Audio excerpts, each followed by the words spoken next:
Tov, Emouna Bitachon de Vaera.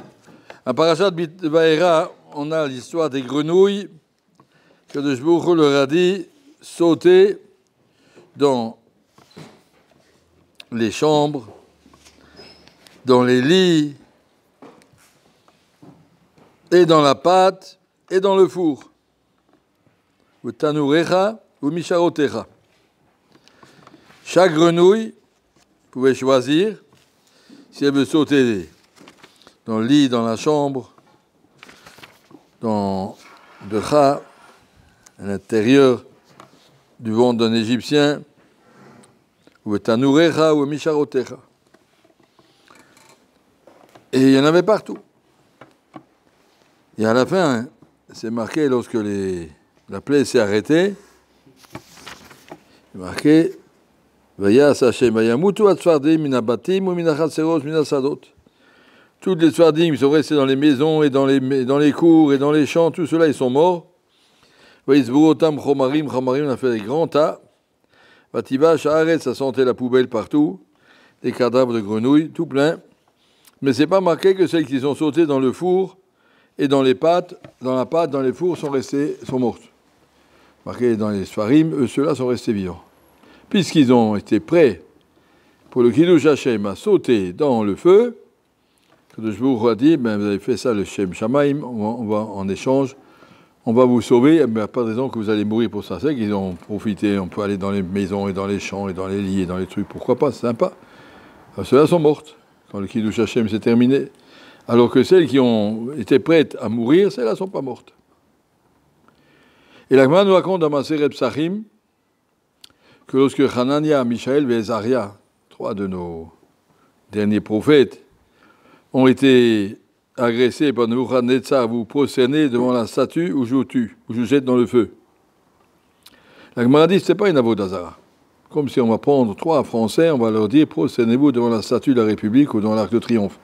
Pas une avodazara, mais c'est pas joli, un juif ne se prosterne pas devant une statue. Et ils n'étaient pas obligés de mourir, mais ils ont pensé que c'est un Kiddush Hashem. Qu'est-ce que les gens vont dire? Les trois grands rabbins, les prophètes et les sadikim, ils se prosternent devant une statue du roi, c'est pas beau. Ils ont pensé que c'est mieux de sauter dans le feu. Ils n'étaient pas obligés. Ils ont voulu réfléchir, ils ont dit, tu vois, il y a des grenouilles qui n'étaient pas obligées de sauter dans le tanour. Elles auraient pu aller là où Hachem a dit Bebetecha, Bachadar Mishkavcha, Bechatzarecha, Sadotecha, la Mitatecha, elles auraient pu se promener n'importe où. Et malgré tout, il y en a qui ont eu le courage de sauter dans le feu parce que c'est un Kiddush Hashem. Et si déjà des grenouilles qui n'ont pas de Sachar Vaonesh ont été capables de faire ça, quand chacun des Juifs comme nous, que Akadosh Baruch nous regarde et nous surveille et il compte sur nous pour le Kiddush Hashem, vadaï qu'on doit le faire. Voilà ce qui est marqué dans la Gemara dans Psachim. Ils ont pris l'exemple des grenouilles pour dire on va faire la même chose, sauter dans le feu, et puis sauf qu'ils ont trouvé que Akadosh Baruch les a sauvés, ils n'ont pas brûlé. Les Sfarim demandent comment on peut faire un kabachom avec des grenouilles. Les grenouilles, ils n'ont pas de bchira. Ils avaient pu choisir. Ils n'ont pas d'intelligence pour choisir, c'est, on va dire, instinctivement, on va dire, dans leur gène, dans leur nature, dans leur créature. Dans la création, Akadosh Baruch a fait des grenouilles qui sautent dans le lit et des grenouilles qui sautent quand Hachem les appelle, sauter dans le lit, sauter dans la cour, sauter dans le four, sauter dans la pâte. Ils vont là où leur instinct les amène. C'est une ashgara, c'est pas un choix. Comment on peut faire un kal vachomer? Si déjà les grenouilles ont pu choisir kol sheken, nous on va choisir ça. C'est pas un kol sheken. Il a demandé ça à un rabbin à Yerushalayim, c'était Rav Goldwasser. Il a demandé à un rabbin à Yerushalayim, le rabbin de la Badat, c'est Rav Fischer. Et il lui a dit, Hanania, Mishaël, Azaria n'ont pas fait un Kabachomer pour savoir s'ils sont chayav. Ils savaient qu'ils sont chayav. On fait un Kabachomer pour prendre du courage.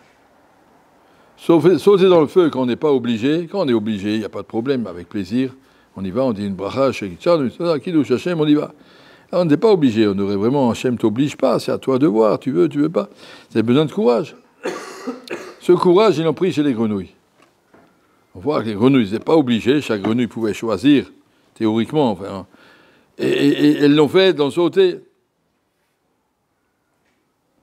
Sauf même ce courage aussi, tu as le même couchard sur le Kalvacho, merci déjà les grenouilles. Ben, les grenouilles, ils n'ont pas choisi. Comment on peut prendre du courage de près des grenouilles? Ça ne veut rien dire cette phrase. Et le Rav lui a expliqué, ça veut dire comme ça. Un homme, il vit deux dimensions. Dimension du sechel, de la réflexion, l'explication, de la théorie, tout ça.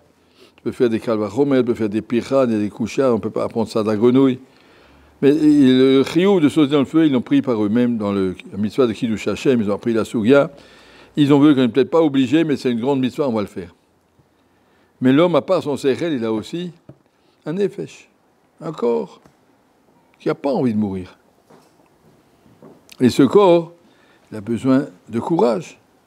Ce corps a besoin d'accepter. Je comprends que je dois y aller. Je sais que je dois y aller, mais le corps, il est un petit peu réticent, alors il faut lui donner des arguments qui parlent. Regarde, même les grenouilles font ça. Allez, j'y vais. Quand le Gaon de Vilna, à Shavuot de 1790 environ, a vu Avraham ben Avraham, c'était un guerre d'une famille très de la haute noblesse polonaise, qui est devenu juif et que sa famille ne lui a pas pardonné, ils l'ont fait attraper par l'église, ils l'ont fait brûler vif à Vilna, sur le bûcher. C'est un matin de Shavuot, ils l'ont fait traverser tous les ghettos juifs avec une grande croix sur le dos, et comme ça, il faut l'emmener au bûcher avant la tfila le matin, Shachrit de Shavuot.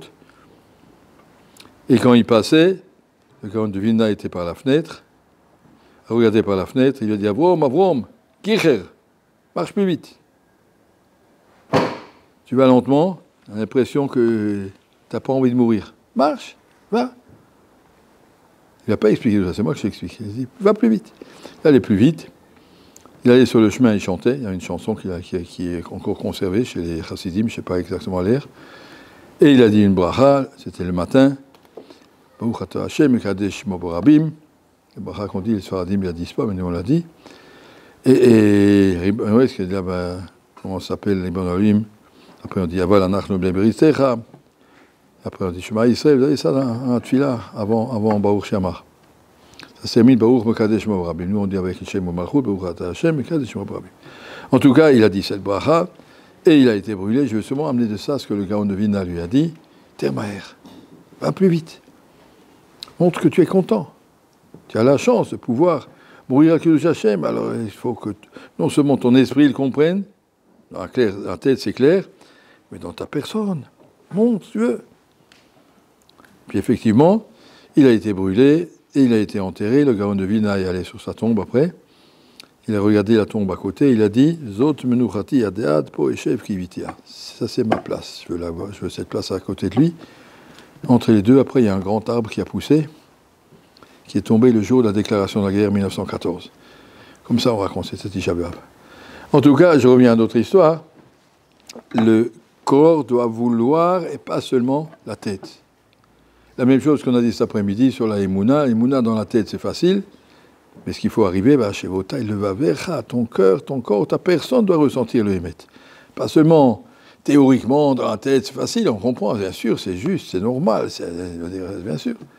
Mais de le ressentir profondément, de savoir la Emouna, Shem Elokeinu, Hashem Echad, ça c'est tout un travail. Le Mashgiach de Poniovitch, je vous ai raconté ça aussi.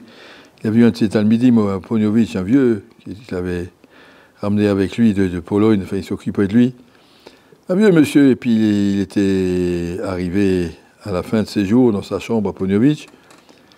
Et le Mashgiach est venu le voir, il ne lui restait pas beaucoup de temps à vivre. Le Mashgiach se baisse vers lui et lui dit « Ton visage est brillant. Tu m'amines vraiment? Tu crois? Répète les choses chez Israël Karim. Tu veux que je te répète avec toi ?» Il a fait « Sinon, ça va, je répète. » Répète les choses chez Israël Karim, comme ça tu es clair quand tu arrives là-haut, quand tu ouvres les portes. Ça c'est Aptiret Sadikim, partir avec une émouna claire. Toute sa vie, il a travaillé sur ça. Il était impressionnant, Rav Kaplan nous racontait. Pendant quelques jours, il était dans son lit, il ne pouvait plus manger, il ne pouvait plus boire, il était là dans son lit, dans sa chambre. Et tout d'un coup, il s'assoit. Il dit « Apportez-moi de la soupe ». C'est vite aller à la cuisine, il va apporter de la soupe, il se réveille, il va mieux. Et puis il a dit, bon, Shakol Niabidvaro, il a mangé une cuillerée et il est niftar. Il voulait mourir avec une bracha. Merci Hachem, Shakol Niabidvaro, tout vient de toi. Et comme ça, il dit ça. En tout cas, ce que Mashiach lui a dit, une émouna, il faut avoir une émouna claire. Et ça, c'est le Kalvachomer qu'ils ont voulu faire. Hanan et Michel Zari, regarde dans les grenouilles. Tu vois dans les grenouilles, tu vois dans la nature, comme c'est beau. La nature, elle chante Kiddush Hashem. Si vous regardez le soleil, toutes les secondes, je ne sais pas combien de milliards de calories il lâche toutes les secondes. Ça veut dire quoi, il lâche? C'était à lui, il les donne à Kadosh Baruch Hu, il les donne. Ou que Khatan Yotse Mechupato, il y a 6 que Gibor. Comme un Khatan qui veut donner, il ne veut rien garder pour lui, il veut donner. Le soleil, il donne. La Bria, elle donne. La nature d'Akadosh Baruch Hu, elle donne. C'est ça le Kiddush Hashem, elle le fera. La Bria, elle ne prend pas, si vous regardez. La Bria, elle donne. En tout cas, ça c'est ce qu'on doit apprendre ici, que la Emouna, ce n'est pas quelque chose seulement qu'il va avoir dans la tête, il faut la ressentir profondément, il faut la vivre, et Bezrat Hashem, il faut la développer. Je raconte une histoire qu'on raconte amusante pour finir. Il y avait un goy qui a attrapé un juif, haut les mains, prend son argent. Maintenant, je vais te tuer. C'est un juif, j'aime pas les juifs. Elle dit, tu vas me tuer, alors c'est une Kiddush Hashem. Alors attends, laisse-moi faire la bracha. Hashem, Elokeinu, Melech haolam, Asher kiddushanu, b'mitzvotav, v'tzivanu, lamut al Kiddush Hashem. Et quand le goy a vu ça, mais c'est un fou, il est parti en courant. Les juifs, ils courent après. J'ai dit la bracha, en tout cas, ça c'est juste pour finir. Mais l'idée, elle est là. La Emouna, c'est ça qu'il faut construire, il ne faut pas la laisser dans la tête. Dans la tête, mais il y a des tas de juifs qui te diront, moi je suis un bon juif, enfin dans la tête.